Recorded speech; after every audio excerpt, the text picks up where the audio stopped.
on the Team Crushing It. Woohoo! Welcome to the Team Crushing It podcast. This is your place, the place where we figure out how to crush those obstacles that are in front of our goals. We figure out how to crush those timelines. We really figure out how to crush life. I'm so excited that you're here. I'm so excited that you joined me here today. I've got a story to tell. It's story time, boys and girls. So if you're joining me here, as far as on our video or on the podcast, the audio, whichever it is, just take a time and listen in to me about this. Let me ask you guys a question. Have you ever been the one? Have you ever been the one? Let me tell you. My mom's going to hate that I told this story like this because it's not entirely true as far as this part of it with it. But, you know, my brother and my sister are 11 and 12 years older than me. And their names are Michelle and David. But my name is Oginga Carr. I am a certified high performance coach. I didn't tell you that. But my name is Oginga. And so I tell people all the time it was the 70s. And people were using a lot of drugs, and that's it. And so she hates when I say that. She really does. But I was so far behind my brother and my sister, and like all of my cousins were always older than me. I was like in this own little spot. And so I was the one. You may not be able to tell here looking at me now. But, you know, at one point in time in my life, I was 6'7". I'm 6'6" now. I shrank because of my knee, now having any cartilage in my knees. But I was 6'7" and played football in college. And so growing up, all the way through my life, I was always the biggest kid. But I skipped a grade in elementary school. I graduated from high school when I was 16. So people looked at me as being smart. People looked at me as being a terrific athlete because I was able to play football, basketball, and baseball all the way through high school. It was the one. One of my cousins even calls me to this day the franchise. That's what they call me. They call me the franchise. Do you know what kind of pressure that is to be considered the one that's going to be? Because I had so many older cousins who almost made it to the league, almost got injured in college, all those different things. So we had athletic ability in our family. I mean, my sister ran collegiately at the University of Houston in the heyday of the University of Houston, was a terrific athlete. So I had all these great athletes in my family. And so they expected me to be the one. But let me tell you a story. So my birthday is July 27th. All right. But I'm lucky enough to have 2 birthdays. My other birthday is September 22nd, 2006. So on September 22nd, 2006, I walked into a hospital in Hot Springs, Arkansas. And I was thirsty and I couldn't keep anything down. And I was really in a bad spot. So I walked into the hospital and they asked me, Mr. Carr, do you have diabetes? And I said, no, nah. Even though my dad was in a hospital at that moment dying of complications from diabetes. So I was like, nah. I mean, because I never thought I did. But I also never checked my sugar. I didn't know. So they gave me a prick on my finger. And when they pricked my finger, the meter didn't give him a number. It just said high. It was just like, it's just high. We don't know, it's high, right? That's it, okay? And so they admitted me into the hospital and they took me to the emergency room. And they then drew some blood. So they drew some blood and I noticed it was weird. Like, I noticed the nurse's station. And there was like one nurse at the nurse's station. Then there was a nurse at the doctor at the nurse's station. Then there was a nurse and a doctor, another nurse, and another doctor, the nurse. And they all kept whispering to each other and looking at me. And they whispering to each other and looking at me. And so I was like, what is going on here? My blood sugar, when I walked into that hospital, was 954. Now, I don't know if you know anything about diabetes. but your sugar should run between 90 and 100. So I was 9, 10 times the legal limit. You know, if you're 9, 10 times the legal limit driving drunk, well, you're not going to make it. It's just some bad things that are going on, okay? If you're 9, 10 times the legal limit of anything, they were really trying to figure out, why is this guy alive? That was a good question, though. Why was I alive? Because I felt the weight of needing to be the one. That weight manifests itself in so many different ways. It manifested into your entire life. You feel it in everything it is that you do. That weight manifested itself as a real weight on me as well. Ladies and gentlemen, when I walked into that hospital, hobbled into the hospital with a 954 sugar, I also walked into the hospital weighing 487 pounds because the weight of everything had happened to me. You see, I did get to college. I did play football, basketball, and baseball all the way through high school. I did play football at a high level in college, but I tore my knee up and never made it. And what I did, when I stopped playing football at 20, I was 20 years old when I stopped playing football. My doctor told me my knees were 50, literally. He said, your knees are 50. You have the knees of a 50-year-old. And I spent the rest of that time trying to kill myself for my entire 20s. I'm going to tell you more about that. We'll talk more about that, about what the shift and what happened in my life. And so we'll talk real soon here on the Team Crushing It podcast. Talk to you in a minute. It's a jungle out there in the business world. It's hard to stand out from all the other businesses that are doing things that are similar. But one thing we know, people buy from experts. It's time to show your expertise in your business by creating a book or a course that really shows your methodology and how it is you do things. Hit the link and let's create that today. So welcome back to the Team Crushing It podcast. Where was I?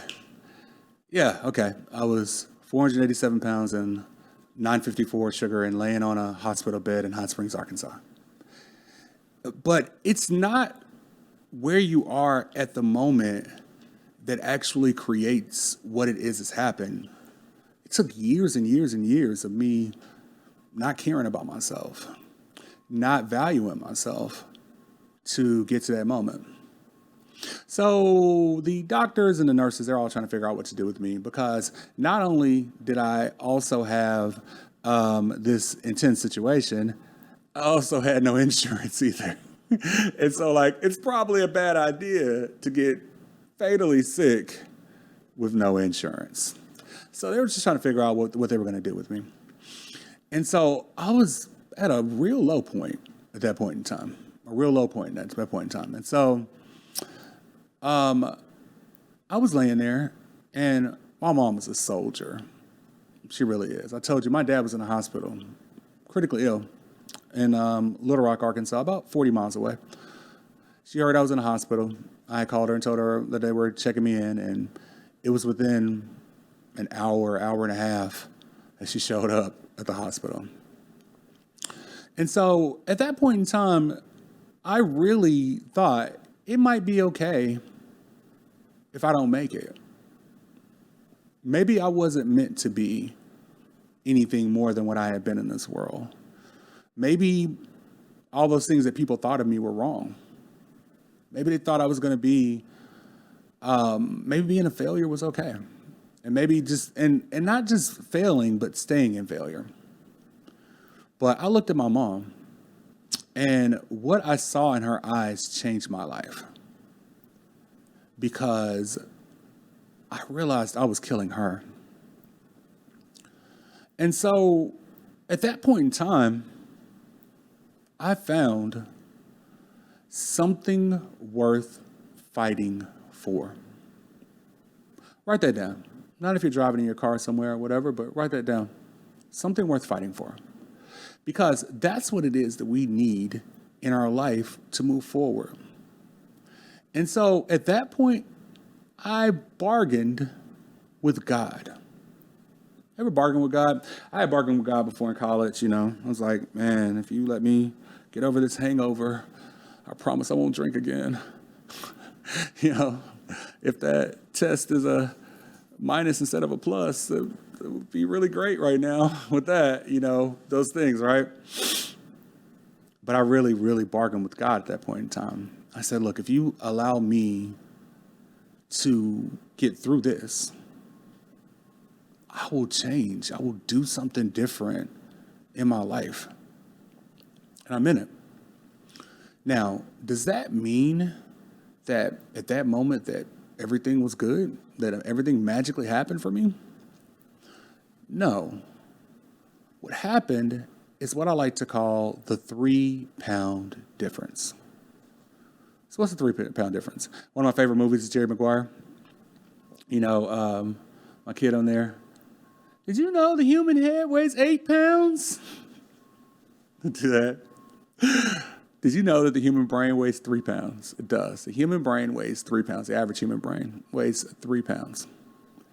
So it was a 3-pound difference in my life. I shifted in my mind, and then my body had to follow afterwards. At that point in time is where I started to learn about the 3 C's. Clarity, content, consistency. You see, if you can be clear about what your goal is, you're clear about what it is that you want in your life and what your goal is. If that content of that goal is real, it's there for you. It's real and you have it, right? And you can be consistent in your actions, you, my friend, can get whatever it is that you want to do in your life. So it took a lot of work. Ultimately, it took a lot of crying and pain and tears. And it really took a lot more mental work than even the physical work. I told you I play football. And people think of football as an extremely physical game, and it is an extremely physical game. But it's more mental than anything. I learned more mentally from football than anything else. I learned about that if I was strong enough. Could I be strong enough mentally in order to be able to overcome? Could I be able to move in the way that I need to do? Could I be strong enough to finish that running assignment? Could I be strong enough in order to be able to do this? But all that was mental. And so it took a lot of mental work. But ultimately, lost 200 pounds. I like to think that I lost all the bad parts of me. But, it's still there. And I really learned what I needed to do to make a shift in my life.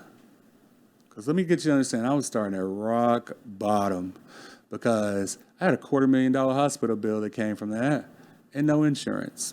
So what came from that was bankruptcy. So starting at the bottom, like Drake, started at the bottom, now we're here. I want to tell you more about that and how to be able to take those steps and what to do with that next. So I want you to be thinking about, what is your thing? What is your thing? What is your place to be able to move? What are you thinking about? How do we create that? How do we create that space? How do we do that? I want you to think about that. And we'll be moving more and talk more about this very, very soon. All right? Hope you're enjoying this podcast. I hope that you are taking this, repeat this, share it with other people. Because we need to be able to figure out how it is that we get those things done. I'll talk to you soon, right after this break. My name is Oginga. It's a jungle out there in the business world. It's hard to stand out from all the other businesses that are doing things that are similar. But one thing we know, people buy from experts. It's time to show your expertise in your business by creating a book or a course that really shows your methodology and how it is you do things. Hit the link and let's create that today. And welcome back to the Team Crushing It podcast. I asked you a couple of questions. I hope that you're thinking about those. What does it feel like to be the one? Have you ever bargained with a higher power? Bargained and said things that you're going to do? Well, I pride myself in being the how guy. I don't care about your what or your why. I care about your how. I pride myself in being able to figure out how it is that we take dreams and actually achieve them. So out of that lowest moment in my life, when we left off, I was there,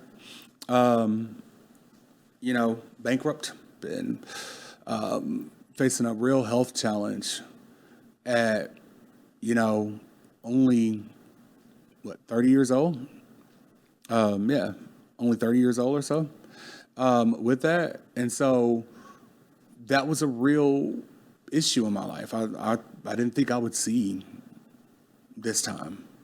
I didn't think I would see him, but I was, really working through a lot mentally. But what came out of that was what we like to call the success recipe. And so the success recipe is dream, believe, work, achieve, repeat. Dream, believe, work, achieve, repeat. So I want to talk about dream for a second because at that point, I was actually running a nonprofit program in Hot Springs. It was called Dream Team. You never know in your life how things are working towards you and working for you to be able to kind of put all together. I had no idea. I had no idea that there was these things that would help me to move forward. And so DREAM in that program was an acronym. And so that acronym was devoted, resilient, excellent, ambitious, and motivated. It was Dream Team, so it's together everyone achieves more. So devoted, resilient, excellent, ambitious, and motivated. So in order to be able to dream in your life, you actually really need those things. We need to be devoted to whatever it is. I used to tell the story all the time about the chicken and the pig, right? And their level for breakfast, their level of devotion for breakfast. Now, the pig, if you had bacon and eggs, the pig gave its life for breakfast. It gave its all, okay? But the chicken was just like, bloop, and dropped the egg and kept going, okay? Don't be a chicken in your devotion. Be a pig in your devotion. I don't know. That might have been the first time anyone was ever told you to be a pig. But be a pig in your devotion. Because we have to be devoted. We have to know that dream is what we need. And you got to be resilient in how it is you're dreaming, okay? Because things are going to happen. I can guarantee you that things will happen. I can guarantee you that whatever your dream is, that things will happen and the opposite of it. That things will make it more difficult to do something. And then we've got to be excellent, okay? So excellent, my guy Les Brown used to talk about this all the time, like look excellent and outstanding. Like when you aim for excellence, right? You aim for excellence. If average is right here, when you aim for excellence, you have all this space to where you can still hit. But whereas if we aim for above average, we just want to be just above average, then if we miss, you're going to go below average of what you do. So it's about excellence. It's about making sure that we can be excellent in what it is that we create and how we do that. And then there's ambitious. Your dreams should be ambitious. Your dreams should scare you. They should shake you. They should make you feel like you want to do something. Right now, stop for a second. Think about what's your dream? What is your real dream that you have? And then finally, are you motivated for it? Is it something that drives you? That's so important to be driven. Be driven forward with your dream and be able to create it. It's huge. It's huge, okay? So devoted, resilient, excellent, ambitious, and motivated, that's dream. But then we also think about what it means to believe. But before you think about what it means to believe, I need you to understand this one thing about dreaming. We dream in fuzzy black and white, but our nightmares are in 4K color. The things it is that you're scared of in your life, they are in 4K color. You look at them and you can feel them, you can sense them. It's every part of it, right? But our dreams is like, I might want to do that. Oh, it'd be nice. Oh, it'd be nice that. I need you to be able to feel your dreams in that same way. I need you to want to push through and love it.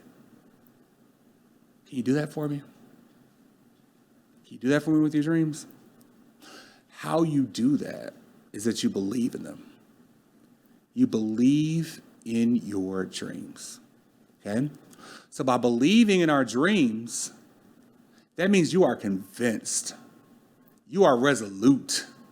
You are standing in who it is that you are. You're standing in what it is that you want to be able to get done. You're standing in what you need to be able to create in your life. I want you to stand in your belief right now. What is the last thing it is that you believed in that was positive? The thing is that we believe all of the negative things about ourselves in our life. We believe all the bad things that are there. I understand that. I get that. Stop. It's time to believe in you. It's time to believe in your dreams. You can do that at any point in time in your life. Change is as easy as turning over a glass. You don't need any sort of New Year's resolutions. You don't need anything. You can believe now. I'm going to show you how to believe and be able to put that work into place in just a moment, and we'll be right back. It's a jungle out there in the business world. It's hard to stand out from all the other businesses that are doing things that are similar. But one thing we know, people buy from experts. It's time to show your expertise in your business by creating a book or a course that really shows your methodology and how it is you do things. Hit the link and let's create that today. And welcome back to the Team Crushing It podcast. I hope you're taking notes. Take notes on what we're doing here. I don't want you to just to be a situation that this is just something that you just listen to. I want this to be something that we live. We're taking this trip together on how it is we crush these obstacles in front of our goals. So learn from my story. I had a story to tell. Learn from that. Learn from what it is that we've created here. We're talking about how it is that we crush life. That's what it's about. I've just been blessed to have the opportunity to be able to create this movement and to be able to do this for this time. And that's one of the reasons why I'm so excited about this podcast. So understand this. Let's talk about how it is that we do the work, because the work is so important, okay? And it's the mental work. I'm a big proponent for taking care of yourself mentally.